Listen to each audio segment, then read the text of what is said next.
Hi everyone and welcome back to the cooking channel. Today we're going to be making Eatmore Bars, which is a chocolate peanut candy bar. But with our homemade version, we can actually add in whatever you want to make it your own. So come with me and I'm going to show you how to make this guilt-free candy bar.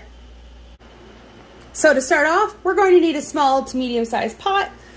And then our ingredients, we're going to be using rolled oats, semi-sweet chocolate chips, creamed honey, vanilla, sunflower seeds, peanuts, and peanut butter. Now, a lot of recipes that I found for Eatmore Bars call for corn syrup. This is actually creamed honey. So this is going to be a better alternative to that corn syrup. We're going to be able to digest that a lot easier, and it's just plain old more healthy for you.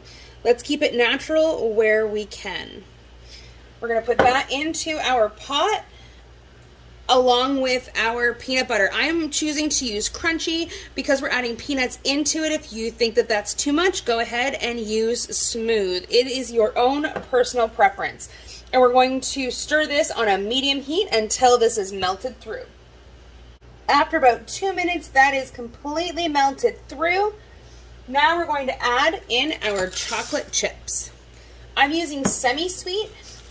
You can use dark, you can use milk chocolate chips. I find that semi-sweet are actually going to make a harder chocolate afterwards, and I like that it's slightly bitter. But again, this is your candy bar, make it however you see fit. Now, we don't want to keep these on direct heat for too long, or else you're going to burn your chocolate. Nobody wants burnt chocolate candy bars. So we're going to give this a quick stir until the chocolate chips are melted through, and then we're going to remove this from the heat. All right, coming from that heat, you want to make sure that that is completely stirred. Look at how chocolatey that is. It's going to be so good. We're going to add our rolled oats, also known as quick oats.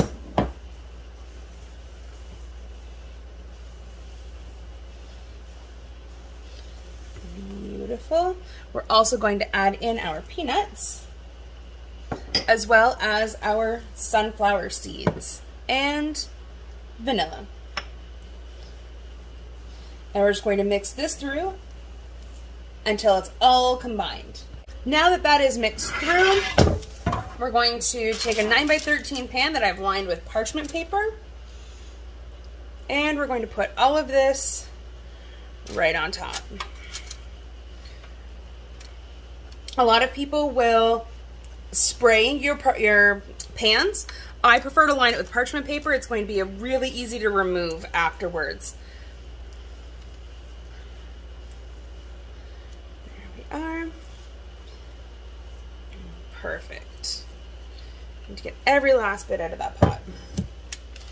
There we go. If you want a thicker Eatmore bar, feel free to use a smaller pan. There we go. I like mine just a little bit thinner. That way I can have it as a snack and not as a full meal. And then whenever this is finished, we're going to pop this into the fridge for about an hour until it's completely cool and solidified. Want it nice and solid. There we go. Perfect. So whenever this goes into the fridge, this process entirely took me about 10 minutes from start to finish, and they're completely done. Excellent. Into the fridge just goes, and then we'll cut them up. So I was looking at this whenever I was finished. It looked rather lumpy. You can keep it that way. Absolutely. It gives it that homemade aesthetic. For me, I kind of like it to have a nice finished look. So what I've done is I've taken some parchment, I just folded it in half, and I just place it on top, and I rub back and forth. Flattens everything out, it smooths everything nicely, and it looks a little bit more like the real thing, like a finished candy bar that came straight from the factory rather than your own home. So it's been about an hour and a half that I had these in the fridge, and this is why I use parchment. Just pops right out. Move our pan over. Beautiful. And now we can cut these. So I like to make a good candy bar size.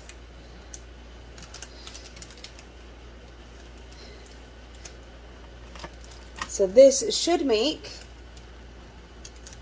at least 24 bars, give or take, depending on how large you like to have them. Now, as I said, you can add anything in that you want here. I used peanuts and rolled oats and some sunflowers. I've made these before with cranberries and raisins. You can make them with walnuts if that's what you so choose. You can just leave them plain and just have oats, honey, and chocolate. These are the perfect trail mix bar.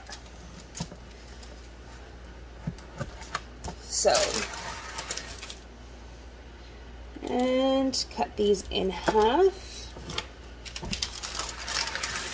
One more time. And then you can just keep them in the fridge, just like this. By the way, these will actually stay good in the fridge for weeks, especially if you wrap them properly. So I just take a little bit of plastic wrap. Look at the inside of that. And